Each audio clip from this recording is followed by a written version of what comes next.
The period between roughly 1450 and 1750 was defined by the relentless growth of large, centralized global empires. This wasn't just about conquering your neighbor, it was about projecting power across continents, managing diverse populations, and controlling world trade. Whether they were land-based giants in Asia or seafaring colonial powers from Europe, these empires fundamentally restructured the world, marking the true beginning of our interconnected, modern global system. Many of the great non-European empires of this era are often grouped together as the gunpowder empires. This simple term highlights a crucial reality. Their success depended on mastering military technology, specifically firearms. The ability to field massive armies equipped with muskets and powerful cannons allowed rulers to conquer huge territories, enforce their will across vast distances, and establish a level of centralized authority that the fragmented medieval world could never achieve. The Ottoman Empire was one of the most powerful and long-lasting of these empires, ruling for over 6 centuries. Its defining moment came in 1453 with the conquest of Constantinople, the capital of the old Byzantine Empire. Renaming it Istanbul, the Ottomans turned it into a grand imperial capital. At its height, the Ottoman Empire controlled the holy sites of the Middle East, the Black Sea, and major trade arteries. Sitting at the cultural crossroads of Europe and Asia, the Ottomans ruled a vast, incredibly diverse population of Christians, Jews, and Muslims. To manage this diversity, the Sultan employed the millet system. This wasn't a policy of forced assimilation. Instead, it allowed distinct religious communities, or millets, to largely self-govern under their own religious laws and leaders. This clever structure provided the empire with social stability and ensured the cooperation of its diverse subjects, making it a powerful example of early multicultural governance. To the east of the Ottomans was their great rival, the Safavid Empire, based in Persia, modern Iran. The Safavids are critically important because they forcefully imposed Shia Islam as the state religion. This created a lasting and deep religious split with their Western neighbors, the Ottomans, who were devoutly Sunni Muslim. This fundamental religious difference fueled centuries of bitter warfare and border disputes, shaping the geopolitical map of the Middle East even today. In the Indian subcontinent, the descendants of the Mongols established the wealthy and powerful Mughal Empire.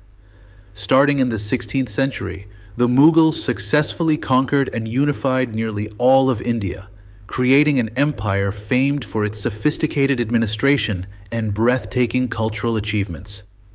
The wealth derived from India's massive agricultural output and trade made the Mughals one of the richest empires in the world at the time. The greatest of the Mughal rulers was Akbar the Great. He faced the immense challenge of ruling a mostly Hindu population as a Muslim emperor. Akbar's legacy lies in his remarkable commitment to religious tolerance. He recognized the wisdom in working with his Hindu subjects, not against them. He appointed Hindus to high government positions and even abolished the jizya, the tax traditionally levied on non-Muslims, ensuring peace and loyalty across his vast realm. While the gunpowder empires dominated the land, the European nations, Portugal, Spain, England, France, and the Netherlands, focused on building maritime empires. Their power was based on their naval strength and their ability to control sea lanes. They weren't necessarily interested in conquering vast land territories in Europe. Rather, they sought to control overseas colonies and trade routes to funnel raw materials and wealth back to the mother country. The Spanish Empire in the Americas was focused primarily on land and resource extraction. Following the conquistadors, the Spanish established a vast colonial system, forcing Native Americans into labor systems like the encomienda to work on plantations, or, more critically, in the rich silver mines, such as the famous one in Potosi. The massive flow of American silver to Europe had a revolutionary, inflationary effect on the global economy. In contrast, the Portuguese Empire largely continued the strategy it began in the Age of Exploration. They were less focused on conquering massive inland territories and more concerned with establishing a chain of strategic, heavily fortified coastal trading posts. These forts, dotting the coasts of Africa, Brazil, and Asia, allowed them to control the flow of maritime trade, a strategy that required less manpower than a land-based empire, but secured massive profits from commerce. The 17th century saw the emergence of the Dutch as an economic powerhouse. They built their empire less on royal decree and more on corporate power. The Dutch East India Company, VOC, was essentially an early multinational corporation, funded by shareholders. The VOC focused its efforts on Southeast Asia, especially the islands of Indonesia, to seize control of the enormously valuable spice trade, a commercial venture that brought incredible wealth back to the Netherlands. In North America, the French and English established very different colonial models. France focused largely on the lucrative fur trade, which required smaller settlements and close alliances with Native American groups in Canada and the Mississippi Valley. The English, however, focused on establishing permanent settler colonies along the East Coast. These competing visions for North America, based on different resources and priorities, were destined to clash violently in future global conflicts. In East Asia, massive, centralized empires largely resisted European influence. The Ming dynasty had overthrown the Mongols and overseen a period of great internal stability and cultural flourishing. When the Ming collapsed, the Qing dynasty, founded by the Manchu people, took over and vastly expanded China's borders. Both dynasties maintained a policy of limited foreign trade, believing their advanced civilization produced everything they needed and that outside contact brought instability. Japan, under the Tokugawa shogunate, took the policy of limited contact even further.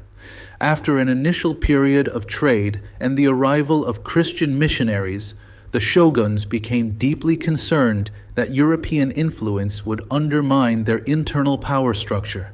Their response was a near-total ban on all foreign travel and trade, a policy known as sakoku, or national isolation. For over 200 years, Japan locked its doors to the outside world, creating a unique, internally focused society. It's vital to revisit the Columbian Exchange, because it defined the economy of these empires. The exchange of goods, like European livestock to the Americas, and American cash crops, like potatoes and corn to the Old World, was truly global. But it also perpetuated the tragic exchange of disease, which was the primary mechanism by which the European powers were able to gain such easy, devastating control over large parts of the Americas. The governing economic philosophy of the European maritime empires was mercantilism. This theory stated that the goal of every nation was to acquire as much gold and silver as possible, as this was the ultimate measure of power.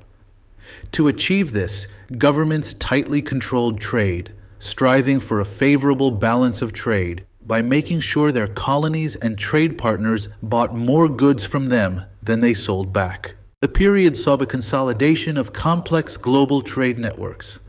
The most notorious was the Atlantic System, a triangular route that funneled raw goods from the Americas, manufactured goods from Europe, and enslaved people from Africa. Crucially, the silver trade connected the entire world. American silver flowed through Europe to Asia, where it was the only acceptable currency for purchasing valuable goods like Chinese silk and Indian cotton. The most morally catastrophic element of the early modern economy was the Atlantic slave trade. The immense labor demands of the New World plantations, especially for highly profitable crops like sugar and tobacco, led to the forced relocation of millions of Africans. This brutal system not only created staggering wealth for European empires, but also inflicted immeasurable human suffering, established deep-rooted racial inequalities, and irrevocably changed the demography of the Americas. As empires expanded, so did cultural exchange. When different cultures met, they didn't just clash, they often mixed in a process called syncretism. In Spanish and Portuguese colonies, Native American and African traditions blended with Catholicism, creating unique religious practices and artistic styles that were distinct from the European version. This blending shows that even under oppressive colonial rule, local cultures found ways to survive and evolve. By 1750, the global landscape was fundamentally altered.